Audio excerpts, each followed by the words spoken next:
जय हिंद दोस्तों, welcome to army super classes. This is Aryan Shukla. दोस्तों, आज की क्लास में हम हिंदी का प्रैक्टिस सेट सॉल्व करेंगे। इसमें आपके टॉप के क्वेश्चन होंगे, इंपॉर्टेंट क्वेश्चन होंगे। कुछ ऐसे क्वेश्चन हैं जो एसएससी जीडी की परीक्षा में पूछे गए हैं। तो आप लोग ध्यान से क्लास को देखिए और क्लास के अंत में अपना स्कोर ज़रूर बताइए कि आपके कितने क्वेश्चन राइट निकले। सबसे पहले आप लोग क्लास को लाइक करिए, अपने फ्रेंड ग्रुप सभी जगह शेयर कर दीजिएगा ताकि ज़्यादा से ज़्यादा लोग जुड़ सकें। और जो फ्रेंड इस चैनल पर नए हैं वो चैनल को सब्सक्राइब करेंगे, बेल आइकन को प्रेस कीजिए ताकि सभी नोटिफिकेशन आप तक पहुंच सकें। डेली आपकी क्लासेस होती हैं स्पेशल एसएससी जीडी के लिए। एक क्लास सुबह 4 बजे होती है, उसके बाद एक क्लास दोस्तों शाम को 8 बजे होती है और सुबह 10:30 पर शाम को 4 बजे। ये चारों क्लास स्पेशल एसएससी जीडी के लिए हैं। तो आप लोग चारों क्लास को डेली ज्वाइन कीजिएगा। चलिए शुरू करते हैं आज की क्लास। क्वेश्चन नंबर फर्स्ट के लिए आंसर करिए। इंपॉर्टेंट क्वेश्चन है, ये क्वेश्चन आपके एग्जाम में पूछा हुआ क्वेश्चन है। आपको बताना है कादम्बरी के लेखक कौन है। बताइएगा कादम्बरी के लेखक कौन है। वैसे ये क्वेश्चन दोस्तों जीके में भी पूछा जाता है और हिंदी में भी। बताइएगा कादम्बरी के लेखक कौन है। Option number A Harsh, option number B Banabhatta, option number C Raskhan या ऑप्शन नंबर डी बिहारी। आपको बताना है कादम्बरी के लेखक कौन है। Right answer option number B होगा Banabhatta. Yes, option number B correct answer है। कादम्बरी के लेखक बाणभट्ट है, इसलिए option number B correct answer होगा। अगर आपसे पूछा जाए हर्षचरित के लेखक कौन है तब भी आप लोग याद रखिएगा बाणभट्ट। आगे बढ़ते हैं, अब आंसर करिए क्वेश्चन नंबर 2 के लिए। आपको बताना है वीजक के रचयिता कौन है। बताइएगा वीजक इसके रचयिता कौन है। दोस्तों आपके एग्जाम में हिंदी के इसी लेवल के क्वेश्चन पूछे जाते हैं। इसमें से कुछ ऐसे क्वेश्चन भी हैं जो आपके एग्जाम में कई बार पूछे गए हैं। तो आप लोग ध्यान से क्लास को देखिए और क्लास के अंत में अपना स्कोर ज़रूर बताइएगा कि आपके कितने क्वेश्चन राइट निकले। अभी आंसर करिए क्वेश्चन नंबर 2 के लिए। आपको बताना है वीजक के रचयिता कौन है। Good, right answer option number A होगा Kabir. Yes, option number A correct answer है। दोस्तों वीजक के रचयिता कबीर हैं, इसलिए option number A correct answer होगा। अगला क्वेश्चन देखते हैं। क्वेश्चन नंबर 3 के लिए आंसर करिए। क्वेश्चन है मत्स्यशाला के रचयिता कौन है। आपको बताना है मत्स्यशाला इसके रचयिता कौन है।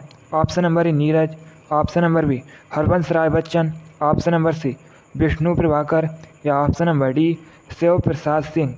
बताइएगा मत्स्यशाला के रचयिता कौन है। Right answer option number B होगा Harbans Rai Bachchan. Yes, option number B correct answer है। दोस्तों मत्स्यशाला के रचयिता हरबंस राय बच्चन है, इसलिए option number B correct answer होगा। आगे बढ़ते हैं, क्वेश्चन नंबर 4 के लिए आंसर करिए। ये क्वेश्चन आपके एग्जाम में पूछा हुआ क्वेश्चन है, इसी प्रकार से पूछा गया था। आपको बताना है शांति दूत में कौन सा समास है।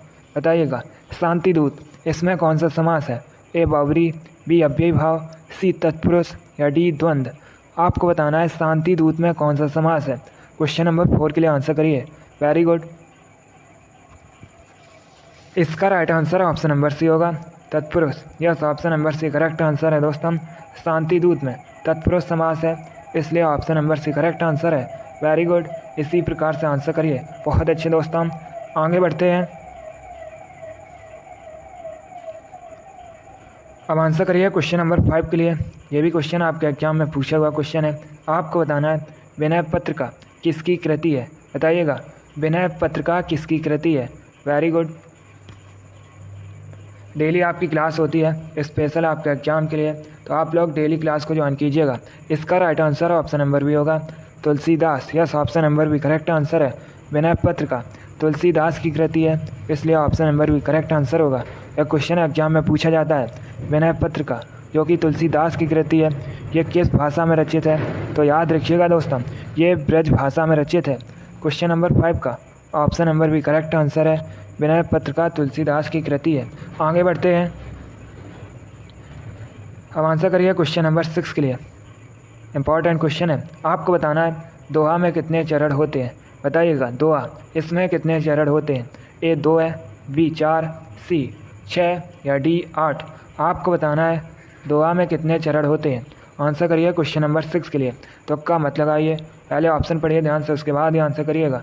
Very good, right answer option number B होगा 4। Yes, option number B correct answer है दोस्तों। दुआ में 4 चरण होते हैं, इसलिए option number B correct answer होगा।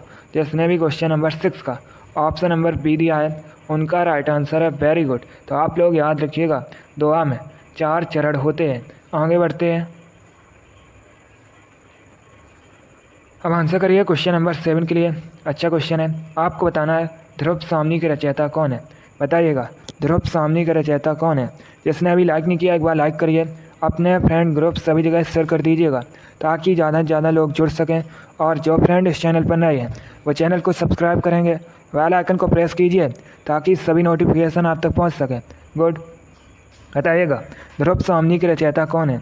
Right answer option number A होगा Jaishankar Prasad. Yes, option number A correct answer है दोस्तों। ध्रुव सामनी के रचयिता जयशंकर प्रसाद हैं, इसलिए option number A correct answer होगा।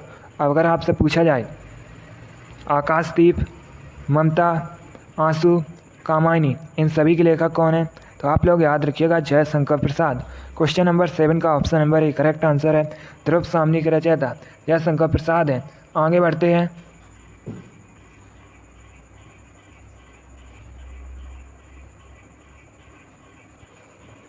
चलिए आंसर करिए क्वेश्चन नंबर 8 के लिए। आपको बताना है तूती बोलना मुहावरे का सही अर्थ क्या होता है।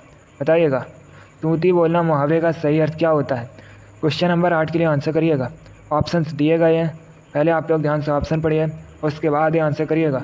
आपको बताना है तूती बोलना मुहावरे का सही अर्थ क्या होता है। Very good. इसका right answer option number A होगा रौब होना। Yes, option number A correct answer है दोस्तों। तूती बोलना मुहावरे का सही अर्थ होता है रौब होना, इसलिए option number A correct answer है। आगे बढ़ते हैं। आप क्वेश्चन नंबर 9 के लिए आंसर करिए। यह भी अच्छा क्वेश्चन है। आपको बताना है गबन किस लेखक की कृति है। बताइएगा गबन के लेखक कौन है। सभी लोग क्वेश्चन नंबर 9 के लिए आंसर करिए। यह भी क्वेश्चन वैसे आपके एग्जाम में पूछा हुआ क्वेश्चन है, इसी प्रकार से पूछा गया था। आपको बताना है गबन किस लेखक की कृति है। क्वेश्चन नंबर 9 के लिए आंसर करिएगा। Right answer option number C होगा Munshi Premchand. Yes, option number C correct answer है दोस्तों। गबन मुंशी प्रेमचंद की कृति है, इसलिए option number C correct answer होगा। अब अगर आपसे पूछा जाए गोदान के लेखक कौन है, तब भी आप लोग याद रखिएगा मुंशी प्रेमचंद।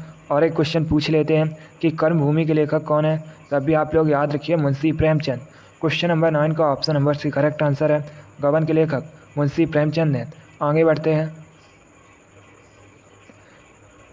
क्वेश्चन नंबर 10 के लिए आंसर करिए।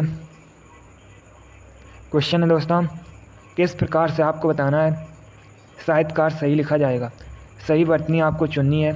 ऑप्शन दिए गए हैं, चारों ऑप्शंस को ध्यान से पढ़िए, उसके बाद ही आंसर करिएगा।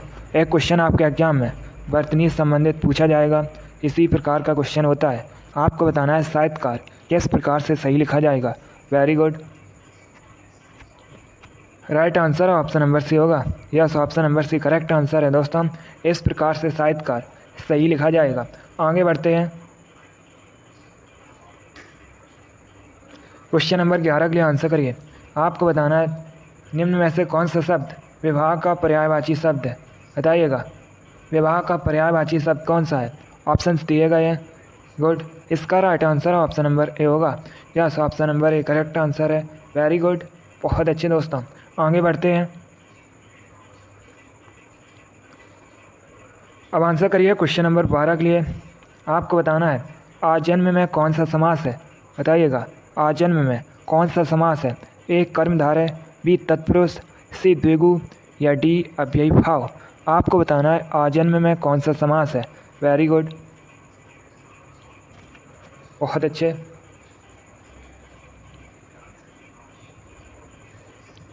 गुड। इसका राइट आंसर होगा ऑप्शन नंबर डी अव्ययीभाव। Yes, option number D correct answer है दोस्तों।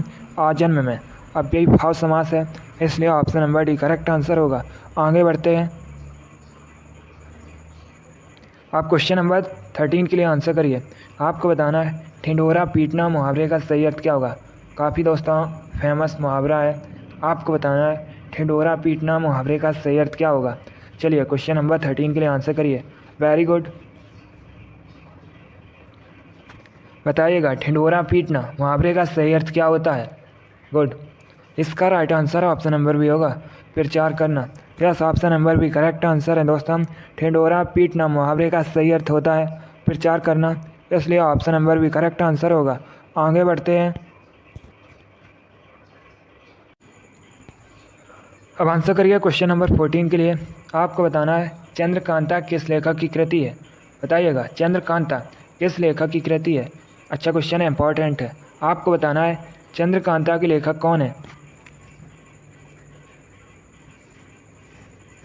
Right answer option number C होगा Devaki Nandan Khatri. Yes, option number C correct answer है दोस्तों। चंद्रकांता के लेखक देवकी नंदन खत्री है, इसलिए option number C correct answer है। जिसने भी क्वेश्चन नंबर 14 का ऑप्शन नंबर सी दिया है उनका राइट आंसर है। वेरी गुड, बहुत अच्छे दोस्तों। तो आप लोग याद रखिएगा चंद्रकांता के लेखक देवकी नंदन खत्री हैं। आगे बढ़ते हैं।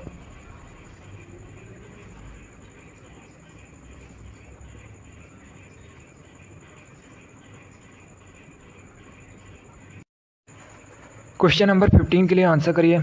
आपको बताना है जगदीश में कौन सी संधि है। बताइएगा जगदीश में कौन सी संधि है। ए व्यंजन संधि, बी स्वर संधि, सी विसर्ग संधि या डी इनमें से कोई नहीं। आपको बताना है जगदीश में कौन सी संधि है। क्वेश्चन नंबर 15 के लिए आंसर करिए। वेरी गुड, इसका right answer option number A होगा व्यंजन संधि। Yes, option number A correct answer है दोस्तों। जगदीश में व्यंजन संधि है, इसलिए option number A correct answer होगा। आगे बढ़ते हैं।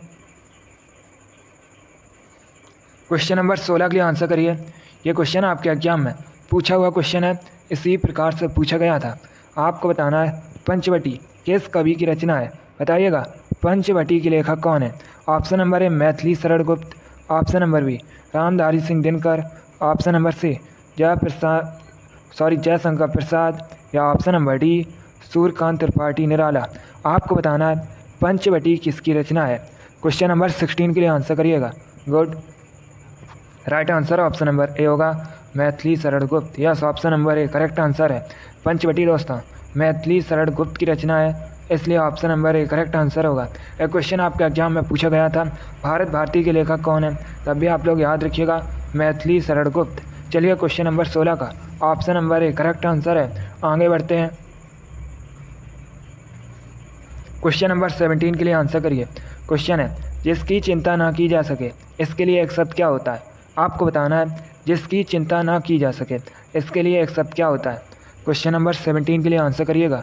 Very good, right answer option number A होगा अचिंत। Yes, option number A correct answer है। जिसकी चिंता ना की जा सके इसके लिए एक शब्द होता है दोस्तों अचिंत, इसलिए option number A correct answer होगा।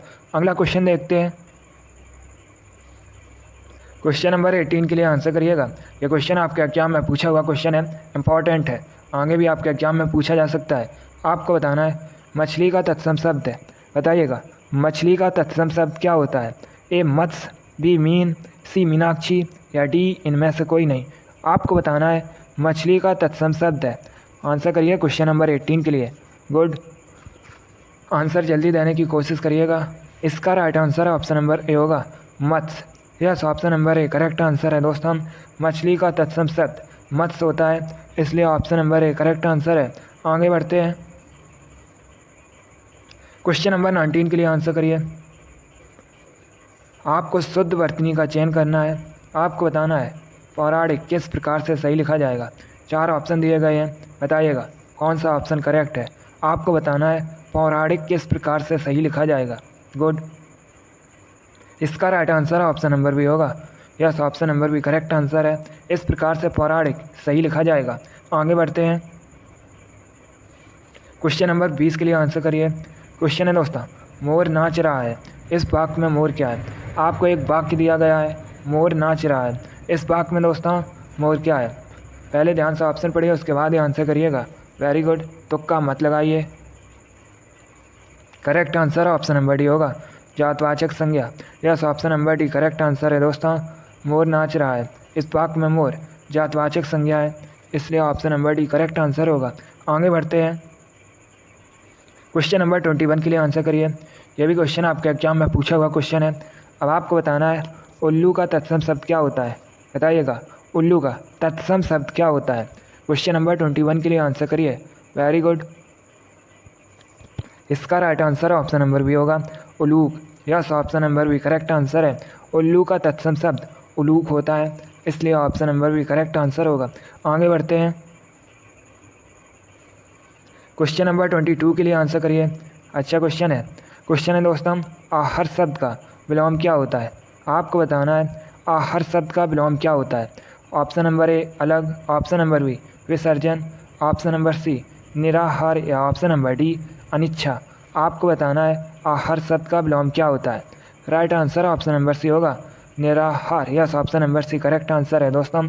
आहर शब्द का विलोम निराहार होता है, इसलिए option number C correct answer होगा। आगे बढ़ते हैं, क्वेश्चन नंबर 23 के लिए आंसर करिए।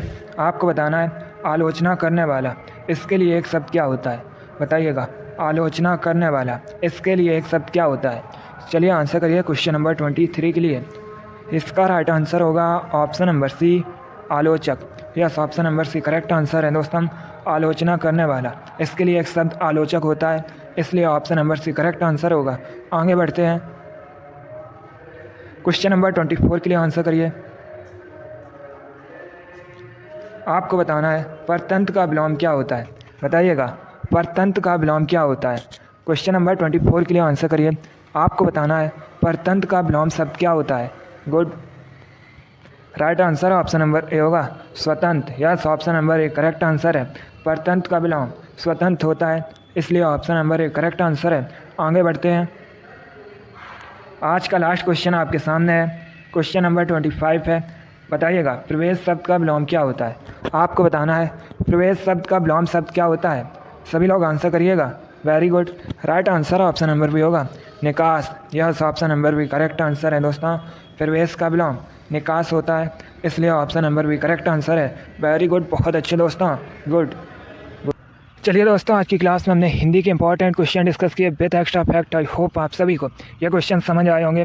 सो लाइक करिए, शेयर करिए। चैनल पर नए हैं तो चैनल को सब्सक्राइब कीजिए, बेल आइकन को प्रेस कीजिए ताकि सभी नोटिफिकेशन आप तक पहुंच सकें। हिंदी के प्रश्न इसी प्रकार से आपके एग्जाम में पूछे जाते हैं, इसी लेवल के। तो आप लोग अपना स्कोर कमेंट बॉक्स में ज़रूर बताइए कि आपके कितने क्वेश्चन राइट निकले। इसी के साथ मैं आपको मिलूंगा अगली क्लास में। Thank you guys, thank you for watching. God bless you all.